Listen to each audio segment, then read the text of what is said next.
Good evening বন্ধুরা। আজ আমাদের কাছে খুব একটা স্পেশাল দিন। কেন বলো তো? আজ মিঠির বাবার বার্থডে। হ্যাপি বলা বার্থডে। তো সারা দিনটা তো যেমন তেমন করে কেটে গেছে। দুপুরে মাংস আর ভাত রান্না করেছিলাম, ওই দিয়েই খাওয়া দাওয়া হলো।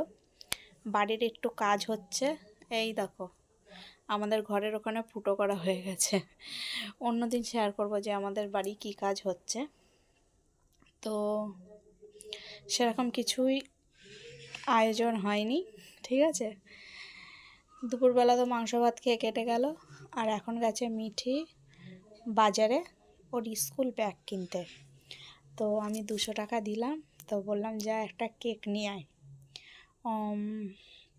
আজ থেকে প্রায় 2-3 বছর আগে আমি না হোমমেড কেক বানিয়েছিলাম, চকলেট কেক, বেশ ভালো জেমস টেম দিয়ে সাজিয়েছিলাম। কিন্তু মিঠির বাবাকে কোনো মতে টেনে আমি কাটাতে পারিনি। তবু মেয়ের বলাতে একটুখানি বসেছে, তবু এবার দেখো হাফ প্যান্ট পরে এই গাল ভর্তি দাড়ি, সেই ফটোটা কি আমি তোমাদের সঙ্গে শেয়ার করতে পারি বলো? তো আমার ওটা ইউটিউবে ছাড়া রয়েছে। আর আজকে দেখি বলেছি কেক আনার জন্য, আনুক, দেখি কাটে কি না, তোমাদের সঙ্গে সেটাও শেয়ার করব, ঠিক আছে। আজকে যাই হবে পুরো ভিডিওতে আমি তোমাদের সঙ্গে শেয়ার করে দেবো।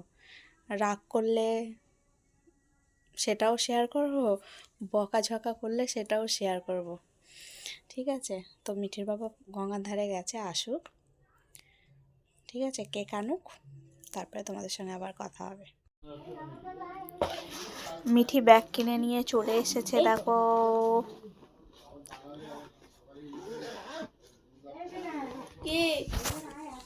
আর এই দেখো কেক।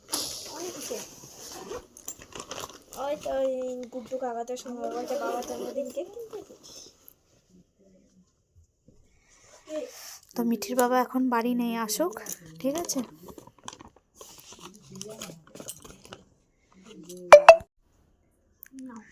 নাও নাও, কাটো কাটো। ও ধরাবো তো। নাম কাটতে নাম পরে কাট না।